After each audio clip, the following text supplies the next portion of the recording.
Now, we have a bit of an issue. As you saw last time, we have the uprising of the Internal Macedonian Revolutionary Organization, the VMRO, the Gamers, as it may. And this is a really interesting little mechanic they've got. It's one of those gimmicks, basically, that developers have been trying to insert into the game for so long to try to get, like, insurgencies to work. And as you can see, we have the Battle of Macedonia round 1. And what basically happens is that you have two phases, combat and lull. It starts off with lull. And basically, lull is a minigame where I don't necessarily like the minigame too much. You're basically just trying to guess a random chance, I think. You're going to get events like, hey, are you going to attack in this place or defend in this place? And if you choose the correct ones, then you progress through... Oh, that's a national populist. Legionary Bulgaria.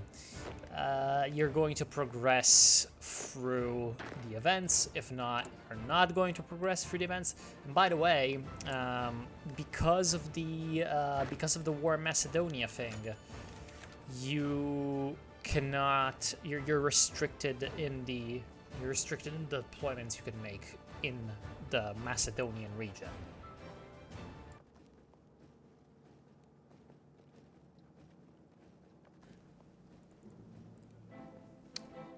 Now, we've still got the problem of the Conspiratia in the meantime, and if you'll recall, last time we started this investigation to try to curtail their existence, and oh, now we have consolidated the parliament, so that's number 2 of the Free Defend the Revolution missions. Now, the third one is going to be to win over the people by finishing our social reforms. And afterwards, we're going to be able to actually bring an end to the evil that is, well, the bourgeois regime or whatever, right? Now, as you can see, the VMRO mechanics basically work through timers.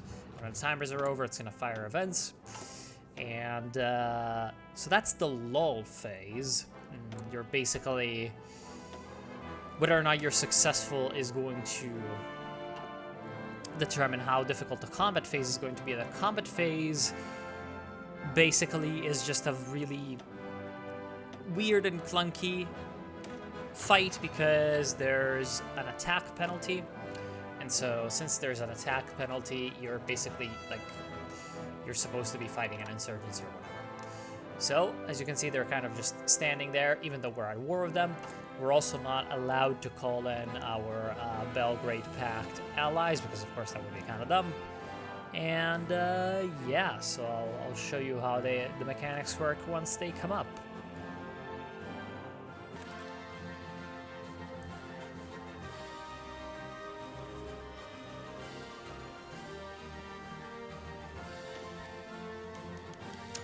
And so here we see the round 2 or whatever, and so you saw earlier it said victory because we quote-unquote guessed right, and then it gives you another event and so on and so forth. So I'm pretty sure you understand pretty well how the lull phase is supposed to be.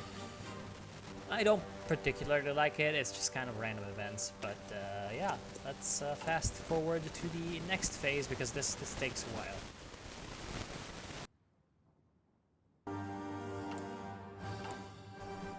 Comrades, we have epic healthcare, which means communism. So yeah, as you can see, we have taken the nationwide SUSOR coverage, which is going to complete the mission to control over the populace. 1984 has been achieved, and now we can take the focus, the third revolution, which is going to change us into the Serbian Socialist Republic. Fully and completely. Hey, Austria-Hungary. Not happy about that one. Really not happy about that one. That's just like really bad. That's really, really bad. That is so incredibly bad. Oh boy, that's gonna make things difficult for us.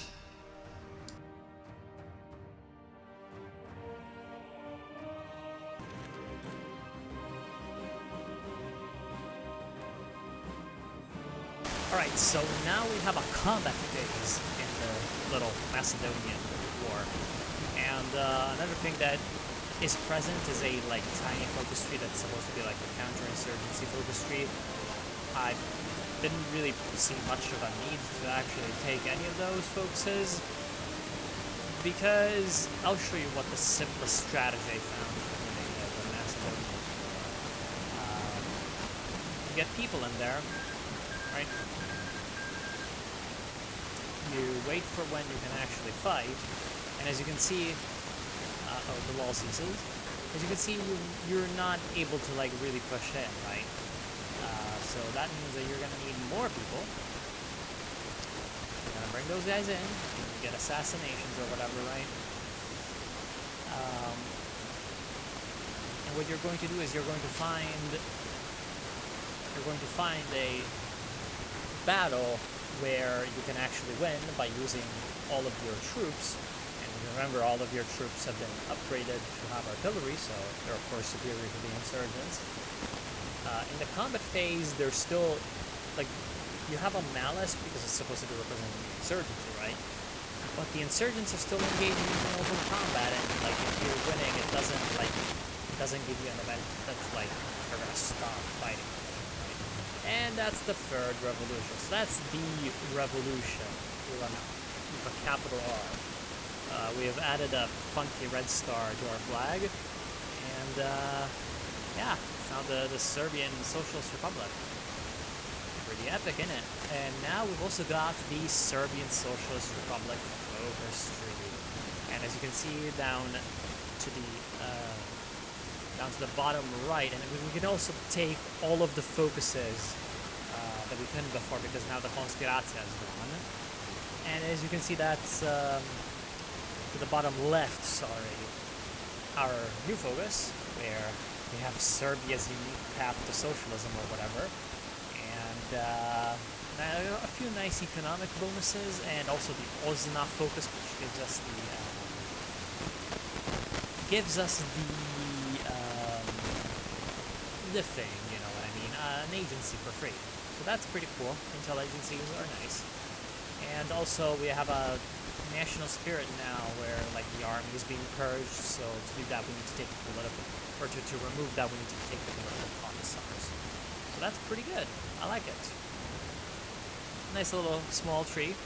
And if you actually manage to form Yugoslavia, you get another tree, which is epic. So it's you load in so many focus trees. Hell yeah. It's very nice.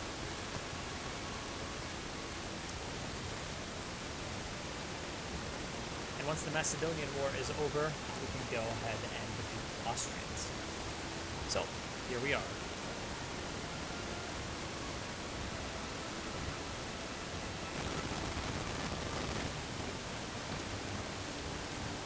Now that we have more guys in, we can look for a favorable combat, and as you can see, the northernmost tile, where they currently only have one infantry unit, right? The northernmost tile is hills, and you can attack it from two sides, while the southernmost tile, you can still attack it from two sides, but it's mountains. Actually, you can attack it from three? Maybe? Yeah, maybe you can attack it from three sides. Anyway, it's still much better to attack the hill tiles, of course. And so that's the place where you really want to push, but you also want to push down to the south to prevent those troops from coming up north and reinforcing. And the reason why you're doing this is that one of the ways of defeating this insurgency is to reduce the resistance in the Macedonia region down to 0%. Yes, the resistance mechanic to the garrison, as you can see right now, it's over 70%. So that's not good. What would be good is to reduce it to 0, but that takes a lot of work through the events, through the focuses, through the decisions. So we're not going to do that. We're going to go in and kill them. And to go in and kill them, this is the strategy. You take one tile at a time. You use reinforcements because you just have more troops than they do. So once their guys are starting to run lower on organization, you throw in other units and then you let the other ones sort of rest in the group. And then once you've taken the northernmost tile, you can push on to the other tile behind it, and then you surround the mountain on 4 sides, and then you take the last one after you're done to the mountain. So that's the simple business.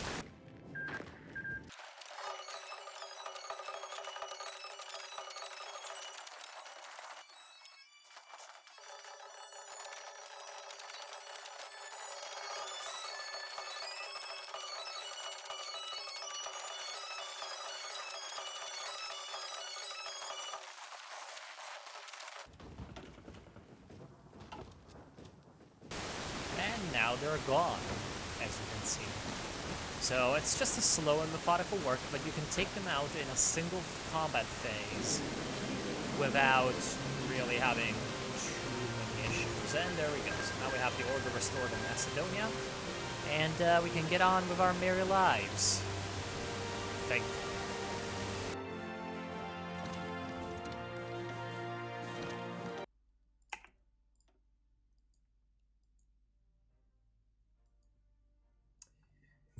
Okay, so now that we've dealt with the VMRO, the internal revolution, it's not picking up the game volume. There we go.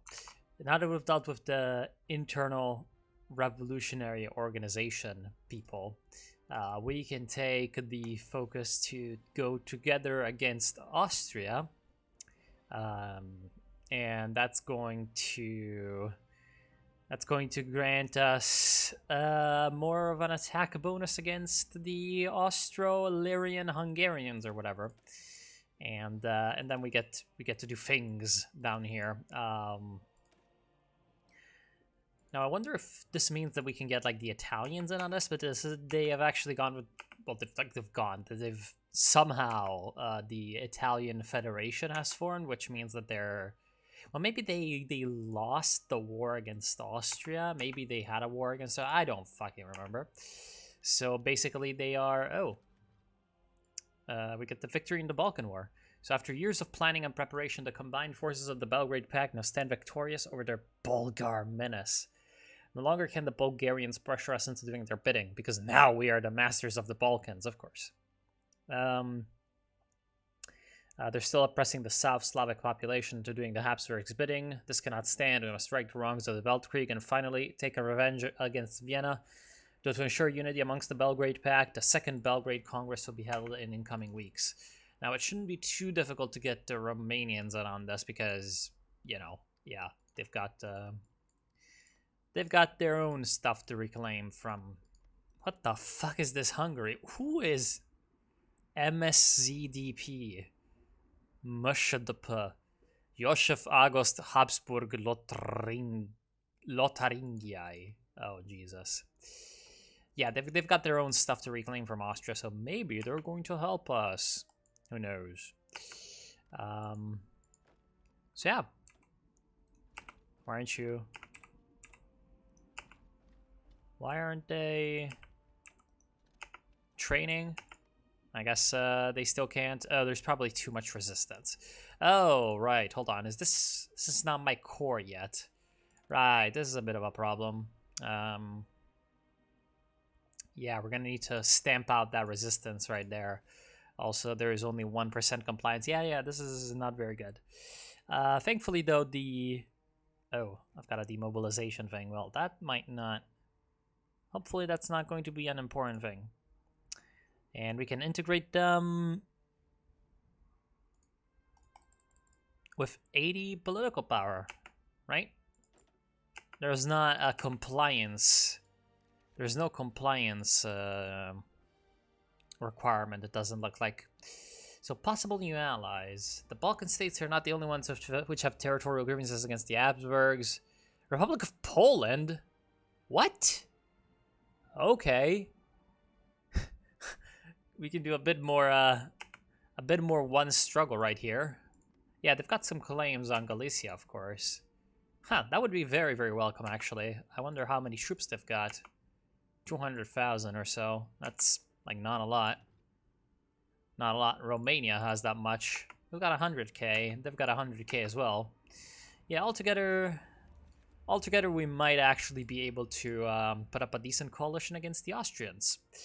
Anyway, if anything interesting comes up in the Belgrade Congress, I will show it to you. Otherwise, I'm just gonna skip it.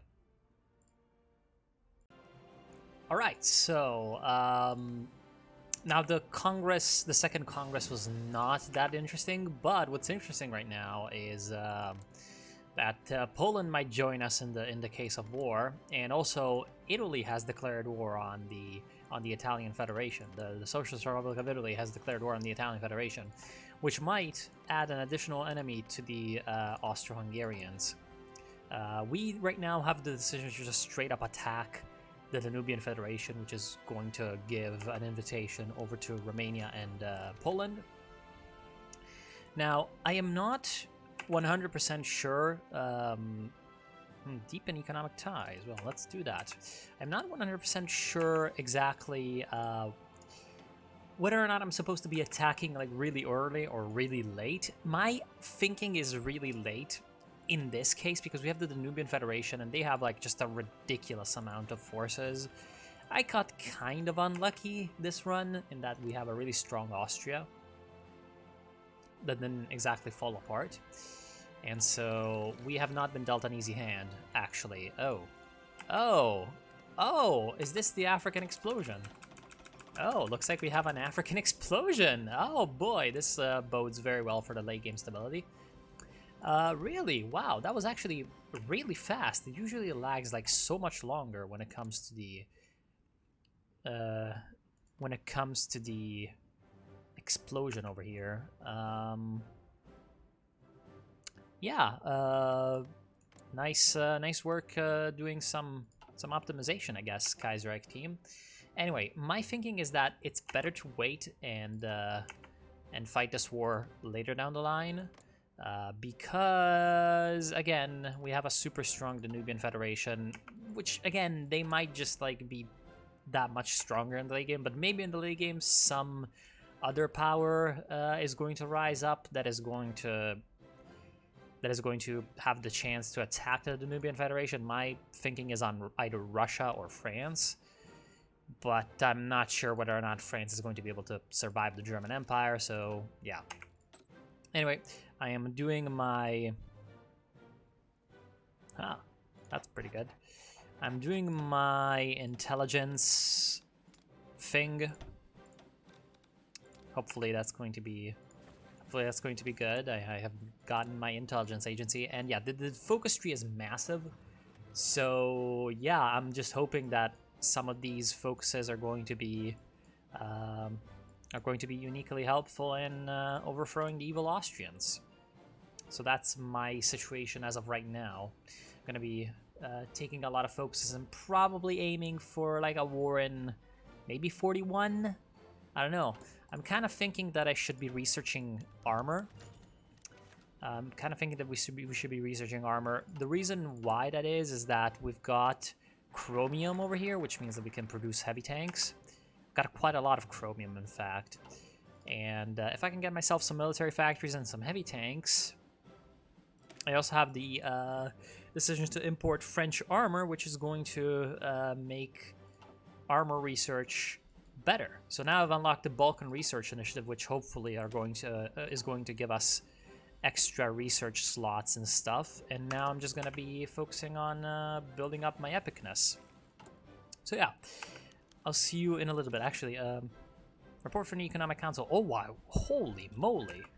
Yeah, that's really good. That's a good-ass buff. And now we can invite the Polish to the Balkan Research Initiative and the Romanians to the Balkan Research Initiative, which is, I think, going to give us... yeah, there we go. Balkan Research Initiative. Each member with attack reduces time by 20%. Well, that's pretty good, actually. I am liking that. Like, hopefully someone has got, like, Heavy Tank 1 researched and all that.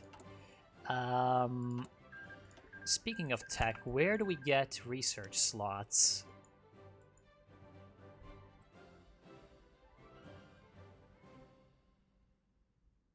Where do we get research slots?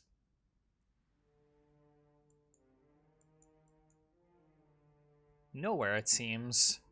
Well, that's kind of unfortunate, isn't it? I would have liked a research slot. I know that's building slots. Yeah, I've already...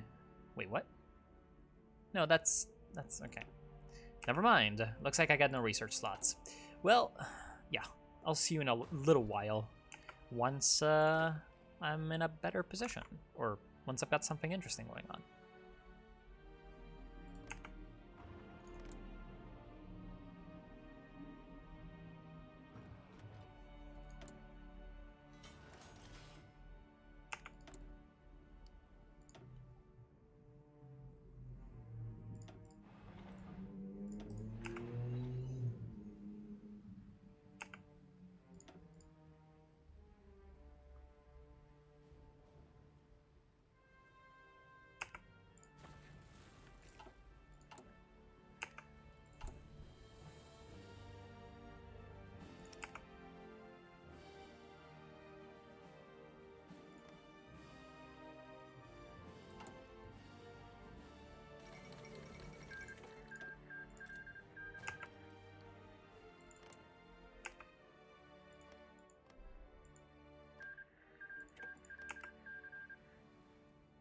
Wow, the Indo-Chinese Union actually managed to win the war against German East Asia. That was that was not looking very good for them for a while. That's great. That's great. Oh, the two Sicilies declared war on the... Who are these? Oh, Guangxi Click won. Okay. Yeah, okay. So looks like the Socialist Republic of Italy is gonna be in trouble. Maybe the French are gonna be able to help them out somewhat. They're not in the Third International, are they? Nope, they're not. Okay.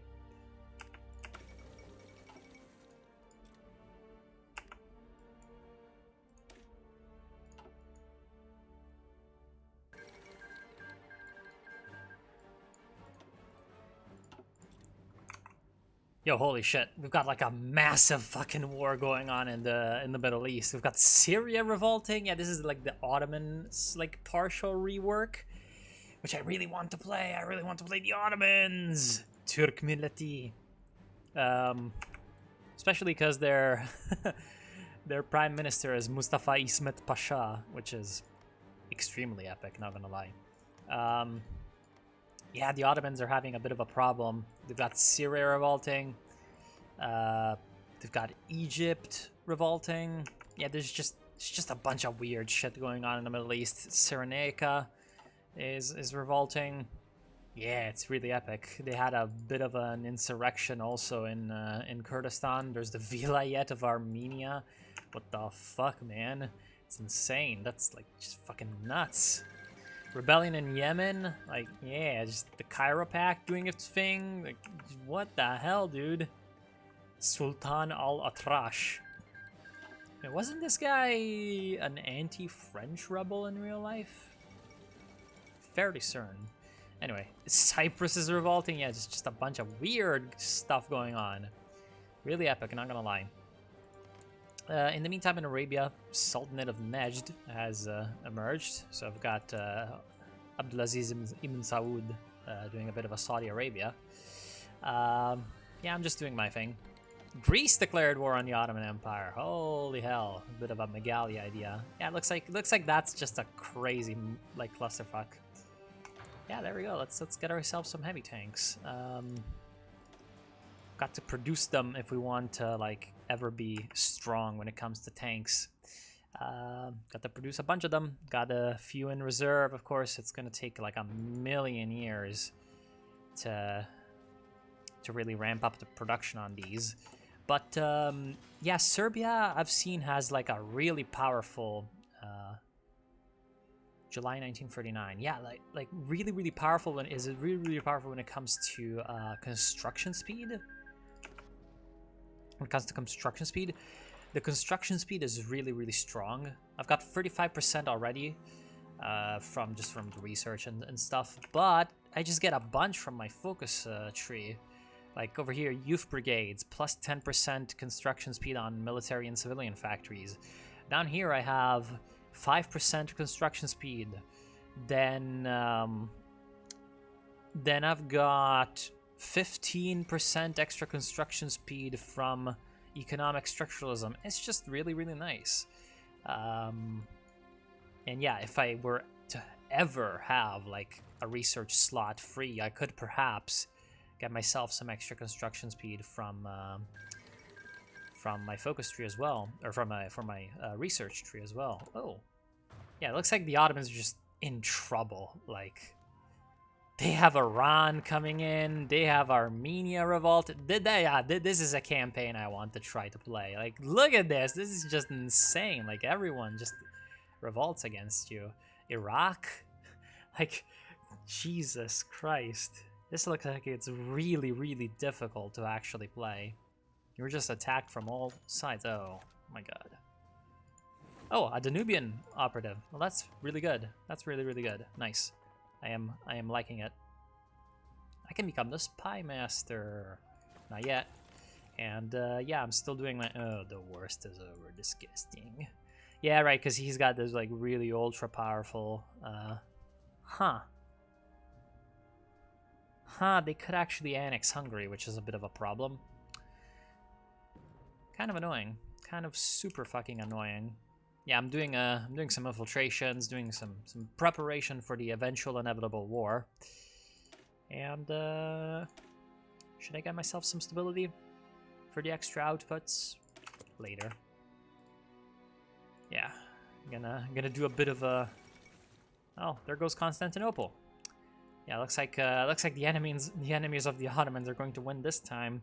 I'll show you how the map looks like after it's over. What the fuck, Tripolitania? What the hell is going on?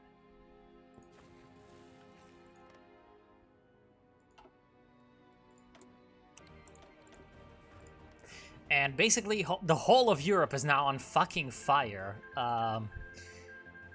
Now, the Russians have declared war on Azerbaijan, who are winning against Iran, together with the Ottoman Empire in the Istanbul Pact. Georgia has joined the Reichspakt, so Russia's now pushing on Ukraine and on Kryvia, whatever the fuck this thing is. Latvia has revolted from Germany. Riga has revolted to rejoin Germany, and they're fighting Latvia. The Russians are supporting, I guess, Latvia? I don't know. They're invading Estonia, maybe. Finland is with the Germans. Sweden is with the Germans. Norway is getting capped by Sweden. There's just fighting going on at the Franco-German frontier. It looks like it's going pretty well for the Germans.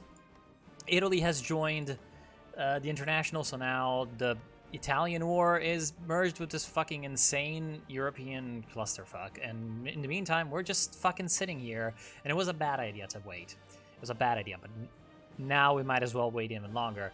One is because, well, this is for two reasons. One is because Poland has decided to also declare war on Germany, and they're doing their thing. They're going to die eventually, unless Russia can, like, just come in and take them over. But also because the fucking disgusting Danubian Federation also makes the Donau-Adra-Bund, and the Greeks have joined it, and they can also get the Bulgarians and the Albanians, and which is of course going to happen.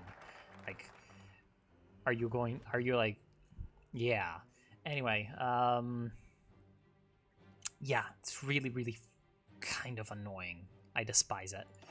I really do despise it. But yeah, this is going to be really, really difficult to actually win. But I'm still gonna try. So yeah, I think all of this is going to be packaged into a single video from Macedonia all the way to now. So I'm gonna do the outro. So thank you all for watching. Hope you've enjoyed. In case I've cut it into two videos, then you know. Oh, Switzerland! The last hope of the people. Anyway, yeah, thank you all for watching. Hope you've enjoyed. I'll see you soon, and I'm still going to be recording the rest like right after this one, so it's going to look weird, but yeah, just don't worry. See you. Well, okay, the Danubians have joined the Reichspakt, so now they're at war with the Italians and the Commune of France, which has been pushing really effectively across Alsace and southern Germany, along with Polska. So, I'm thinking that we're kind of obligated, question mark, to intervene on their side. I don't know. I really don't know. I don't know whether or not it's possible for us even to intervene, because the Bulgarians thankfully have not joined the Donau Adriabund, but the Greeks are in it, and that's obviously super fucking bad because we've got a southern flank, and plus we haven't done our Marsh na Drinu operations because I thought I would have had more time. And so I got trolled essentially. Yeah, I could raise the Serbian Mountain Corps to man the border with Greece, I guess. Yeah, again, our war preparations are going to take a little while. And that's, yeah, would take like half a year or whatever. It really depends on how quickly the Polish fall apart, how quickly the Commune is gonna fall apart. Because I'm thinking that the Commune isn't going to be like maintaining their edge at this point. Yeah, I don't know. I'm really, this is like potentially really bad. What if they win the war and they don't leave the Reichspakt? There's so many like bad scenarios here. But hey, at least this weakens the Danubian Federation somewhat. I don't know. We'll see.